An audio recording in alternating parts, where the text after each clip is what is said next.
Bonjour à vous, professeur Michetti, donc je me présente, Margot Paris, vous me suivez depuis 5 ans maintenant. Et en fait, dans mon quotidien, j'ai pas mal de personnes qui me posent des questions, comment je gère la maladie de Behçet. Pour moi, aujourd'hui, c'était important de vous rencontrer. J'ai une petite liste de questions là qu'on va pouvoir échanger. Mais dans un premier temps, l'idée, c'est que vous puissiez vous présenter. D'abord, bonjour Margot.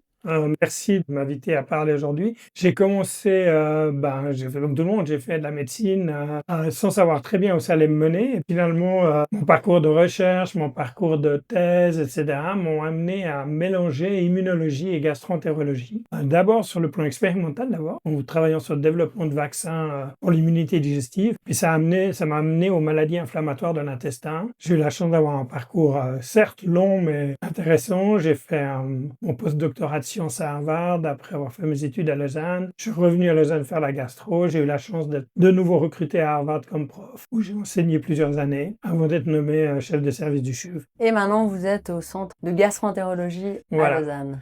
J'étais revenu des États-Unis pour prendre la direction au CHUV de la gastroentérologie avec comme mandat et comme but de créer le premier centre dédié aux maladies inflammatoires digestives en Suisse. Malheureusement, le CHUV n'a jamais tenu sa promesse, j'ai jamais pu le développer là-bas. Alors finalement, j'ai décidé de le faire tout seul. Je suis associé avec la clinique La Source et je suis venu ici. Alors que tout le monde me prédisait que ça allait être une catastrophe, on n'arrête pas de grandir. Puis moi, je veux pas que vous partiez à la retraite, en fait. Donc ça, c'est toujours ce que je dis quand je viens ici. Donc aujourd'hui, on va surtout parler, parce que je sais que vous suivez pas mal de maladies de Crohn. Aujourd'hui, on va accentuer sur la maladie de Behçet. C'est vrai que c'est une maladie qui est assez rare. Moi, depuis que j'ai été diagnostiquée, j'en entends beaucoup parler. Est-ce que vous arrivez à donner une définition de cette maladie? Par référence au Crohn, je dirais que le Behçet est une maladie assez voisine. C'est aussi une maladie qui enflamme de manière focale le tube digestif, mais à la différence du Crohn, elle a beaucoup plus de ramifications en dehors du tube digestif. Et puis c'est une maladie beaucoup plus rare, de l'ordre de 100 fois plus rare que le Crohn. J'ai vraiment beaucoup moins de patients Behçet que de patients Crohn. Si je compte les Crohn par milliers, je compte les Behçet par plusieurs dizaines seulement. C'est vraiment beaucoup moins fréquent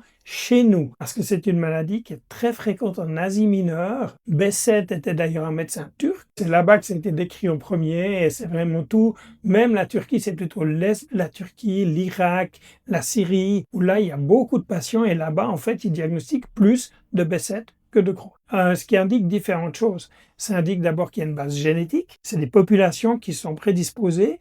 On ne sait pas très bien pourquoi on a des cas sporadiques comme vous, qui n'avez rien de turc apparemment. J'ai une famille aussi de fribourgeois, où 4 membres de la famille qui sont touchés. Et puis c'est une famille on a même creusé leur arbre généalogique. On n'a pas réussi à trouver d'autre chose que des gruyériens dans leur famille. Donc il y a quand même des cas sporadiques ailleurs. C'est associé à un groupe tissulaire particulier qui est le HLA-B51. On connaissait le B27 pour la spondylarthrite, mais là c'est le B51. Donc c'est des gens qui ont en commun de partager un groupe tissulaire spécifique qui prédispose à cette maladie. Et puis les signes cliniques, je sais que c'est un diagnostic qui peut être parfois difficile à être posé. Il y en a qui mettent en tout cas 2-3 ans. Moi, j'ai eu un peu cette chance dans ma malchance d'avoir tous les symptômes en même temps.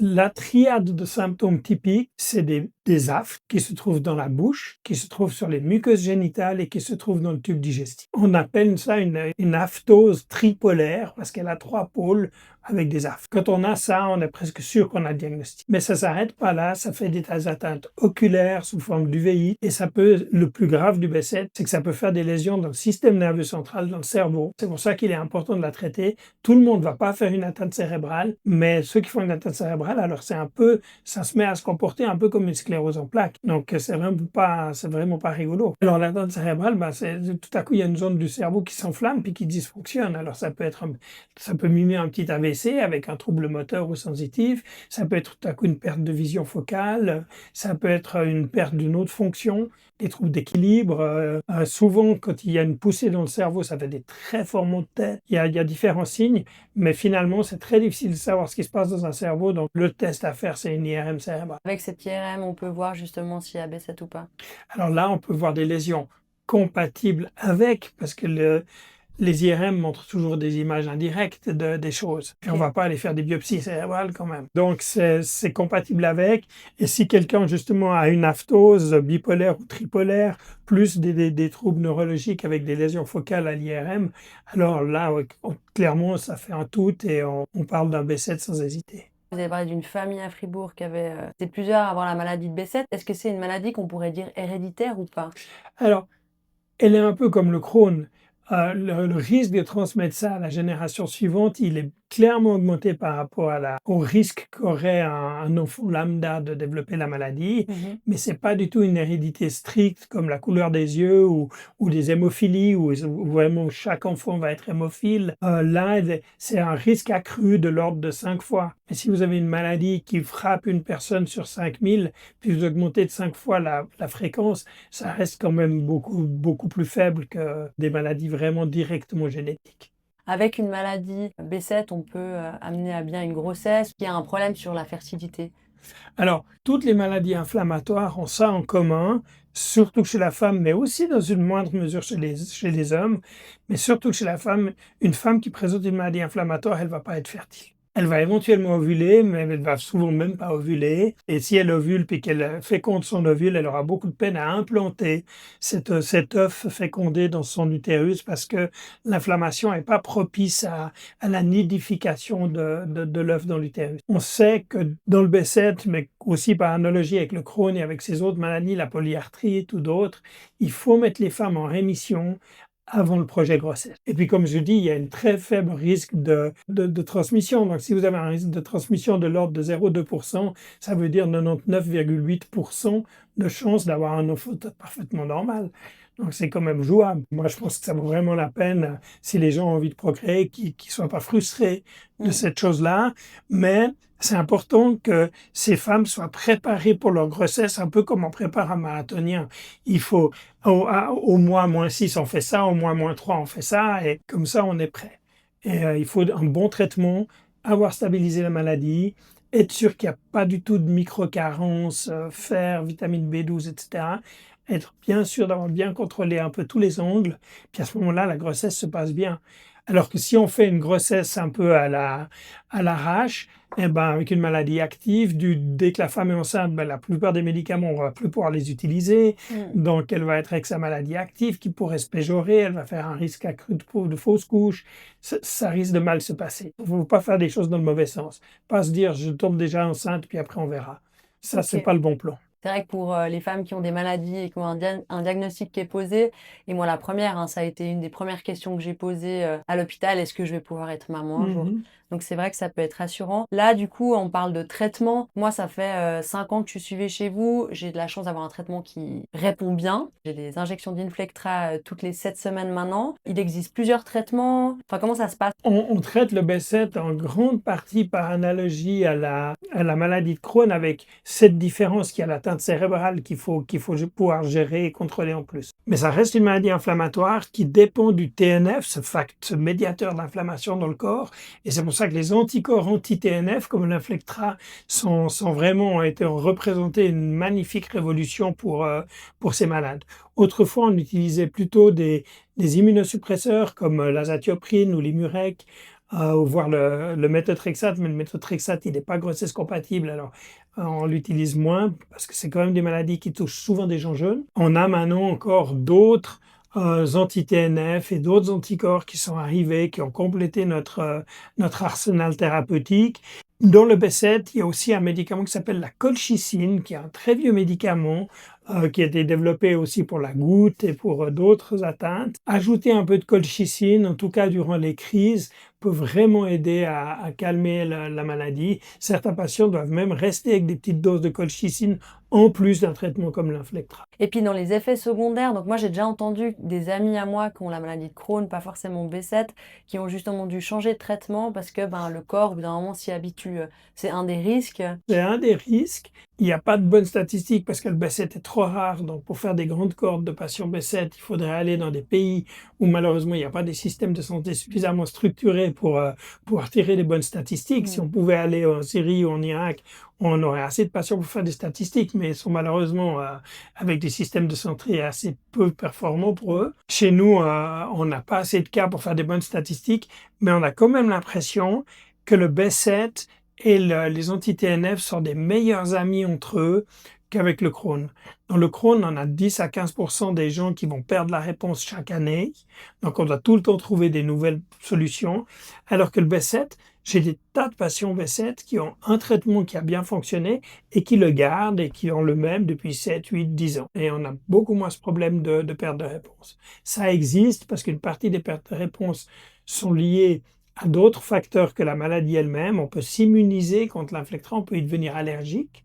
Et donc, si on développe une allergie, bien sûr, il faudra changer de traitement. Et les effets secondaires du traitement, donc bon, moi je peux le voir dans mon quotidien, je suis beaucoup plus sujette à choper des petits microbes par-ci par-là. Est-ce qu'il y a d'autres effets secondaires de ce traitement si on prend par exemple le traitement Inflectra que moi j'ai aujourd'hui? Quand ils sont apparus, ils étaient tellement puissants, ces médicaments, ils sont apparus dans la fin des années 90. On nous a obligés de faire des énormes registres en disant c'est tellement puissant, ça va causer des cancers, ça va causer des tas de problèmes, ça va causer des méningites, ça va causer des infections horribles. Alors on a fait des registres, on a mis tous les patients dedans, on a surveillé. Puis qu'est-ce qu'on s'est rendu compte?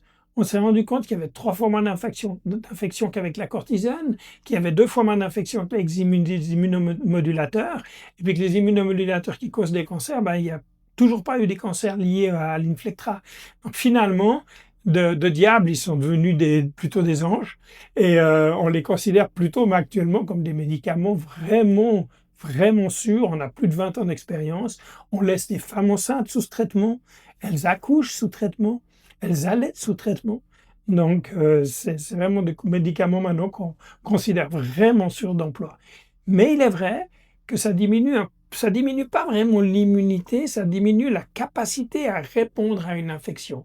Alors, si on attrape un rhume, si on attrape une sinusite, une angine, on aura plus de peine à s'en sortir et on aura un peu plus fréquemment besoin d'antibiotiques. C'est pas vraiment une immunosuppression dans le sens qu'on attrape n'importe quel germe opportuniste, mais on a quand même un petit capuchon sur l'immunité qui lui empêche de démarrer. Et ça, c'est vraiment les effets secondaires que vous pouvez voir dans votre quotidien? C'est ce qu'on voit. Et maintenant, comme on a des très grands chiffres avec l'Inflectra, avec l'Infliximab, on sait que ça double le risque d'une infection qui nécessite des antibiotiques par année. Normalement, on admet que la moyenne annuelle, c'est 1 fois des antibiotiques dans l'année. Et là, on est plutôt à 2, voire 3. Mais c'est les gens plus fragiles, les seniors, les gens qui ont d'autres pathologies comme un diabète ou une insuffisance rénale, on les vaccine contre le pneumocoque pour qu'ils ne fassent pas de pneumonie. On les vaccine maintenant contre le zona aussi. Donc, on ne vaccine pas encore tout le monde. Des jeunes, ce n'est pas forcément nécessaire, mais si c'est des gens plus fragiles ou plus âgés, on le fait. Moi, j'ai pas mal de personnes qui me disent « Mais comment tu peux faire ce sport avec cette maladie ?» De donner, moi, mon regard de mes symptômes dans ma vie quotidienne, mais je sais que c'est vraiment propre à chacun. Mais aujourd'hui, si vous devez dire un petit peu les impacts de la maladie sur le quotidien. Alors, l'impact de la maladie il peut être assez conséquent. Si on a une aphthose tripolaire avec une trentaine d'aphtes dans la bouche, autant dans le vagin et une centaine dans le tube digestif avec des diarrhées à la clé, on n'est vraiment pas bien. En général, on a de la fièvre, on a des douleurs articulaires, on a tous les symptômes généraux d'un état inflammatoire chronique. Maintenant, l'avantage de prendre ces traitements, c'est qu'on a des gens qui sont totalement asymptomatiques. C'est ce que j'appelle des non-patients. Ils prennent un médicament toutes les 8 semaines, mais à part ça, ils vont parfaitement bien. Ils font du sport comme vous, j'en ai même beaucoup qui font de la compétition.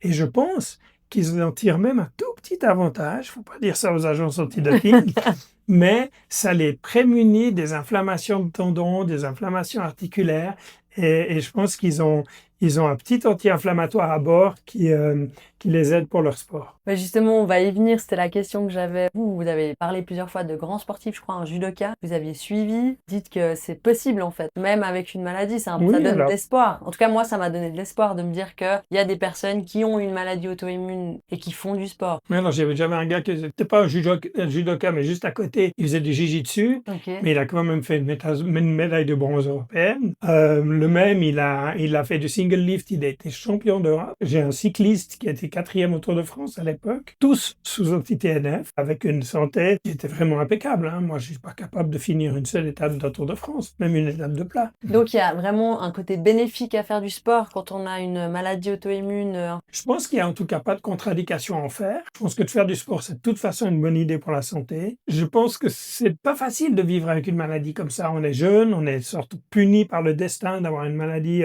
qui est quand même assez embêtante, qui est lourde, qui oblige à un traitement continu. De faire du sport, d'y être performant, c'est un petit peu une vengeance contre l'adversité et ça fait du bien à l'âme et au plus de faire du bien au corps. Je suis tout à fait d'accord avec ce que vous dites. Et puis, petite question personnelle, mais quand je vous ai dit, OK, je me suis inscrite pour un Ironman, donc ça c'était il y a 2 ans quand j'ai fait l'Ironman de Copenhague, quelle a été votre réaction à vous en tant que médecin qui me suivez depuis 5 ans? Je dis: «Mais pourquoi elle veut se faire autant de mal?» Mais à part ça, moi je suis très content que finalement, malgré la maladie, malgré le traitement, malgré tout ça, que vous ayez cette envie-là, que vous ayez cet appétit de le faire, c'est formidable. Puis ça veut dire qu'on vous a mis dans des conditions où vous imaginez que ce défi peut être relevé et que donc vous allez bien. Et moi, mon but, il a toujours été pas d'empêcher les gens de faire des choses, leur dire: «Non, vous serez pas enceinte, non, vous ferez pas ci, faites attention à ça, faites attention à ci». Mon but, c'est plutôt de voir comment je peux laisser les gens avoir la vie qu'ils ont envie de mener et d'être plutôt un coach à travers leur vie plutôt qu'un censeur qui les empêche de faire ce qu'ils ont envie. Alors moi, je l'ai dit plusieurs fois à mes proches, et puis j'en parle aussi pas mal sur les réseaux, de l'importance justement d'un médecin en qui on a confiance. Je rigolais avant sur le fait que vous n'avez pas le droit de partir à la retraite, mais c'est aussi parce que quand je suis arrivée chez vous, j'ai eu une confiance aveugle en vous, vos connaissances dans la maladie, et puis d'avoir quelqu'un qui justement nous fait confiance et nous dit, bah voilà, allez-y, il faut quand même être attentif à certaines choses. Moi, je me rappelle que vous m'aviez dit quand même attention aux douleurs articulaires, prenez bien en considération les temps de repos. Donc voilà, toutes ces choses-là pour me rendre attentive. Et c'est vrai que bah, moi, ça m'a vraiment aidé aussi à me dire que j'étais capable de. Et puis, c'est vrai que mon entourage était là, mais t'es sûr tu veux faire un Ironman? Bon, avec maladie ou sans maladie, les gens ont souvent cette réaction de se dire, mais pourquoi se faire autant de mal? Mais c'est vrai que moi, j'avais surtout ma famille qui était là, mais t'es sûr que c'est OK avec ta maladie? Et à chaque fois, je disais, j'ai eu l'aval du professeur Michetti, c'est celui en qui j'ai confiance, donc vous inquiétez pas, ça va le faire. Bah, je pense que ça a été une de mes motivations aussi quand j'ai eu le diagnostic de la maladie, de continuer à faire du sport, mais aussi je pense qu'il y a plusieurs facteurs qui font que j'ai continué. Un des facteurs qui est important à relever, c'est un bon médecin en qui on a confiance. C'est pas forcément facile, il y a plusieurs phases de deuil dans le diagnostic, et c'est vrai que bah, quand on peut continuer notre activité sportive et puis se sentir vivante à travers ça, c'est plus que nécessaire. Et moi je voudrais finir avec une question. Quand vous avez une personne qui on diagnostique une maladie de B7, qu'est-ce que vous avez envie de lui dire à cette personne? Je crois que la première chose à faire, c'est de leur dire le diagnostic déjà, de dire l'ampleur de ce qui se passe, et puis surtout de leur donner d'emblée aussi la planche de salut. C'est bien joli de trouver un diagnostic et puis de laisser les gens au fond du trou. Je crois que le plus important, c'est de leur dire, on va être là avec vous, on va y aller ensemble, on va vous sortir de cette ornière. Je pense que le lien est important. Ça s'est pas fait en un jour pour vous non plus. Il faut du temps. Il y a des petits accidents de parcours, il y a de temps en temps des chutes, il faut se relever. Et moi, j'ai aussi la chance, il y a très longtemps, il y a à peu près un siècle, de faire du sport de compétition, et je pense que ça apprend beaucoup aussi de faire du sport de compétition parce que le sport, c'est la même chose. On a des succès, mais on a aussi des échecs. On a des blessures, on se relève. C'est un bon résumé du parcours de vie de nos patients. Merci beaucoup en tout cas d'avoir pris le temps pour ces explications très claires et précises. Bien sûr que je sais que vous restez ouvert si les personnes ont des questions. En tout cas, on a répondu, enfin vous avez répondu aujourd'hui à toutes les questions qu'on me posait au quotidien. Donc merci en tout cas pour le suivi, pour l'ambiance générale aussi dans le cabinet. Enfin je pense que ça fait beaucoup aussi. Merci beaucoup en tout cas à vous et puis surtout bravo pour votre parcours avec cette maladie.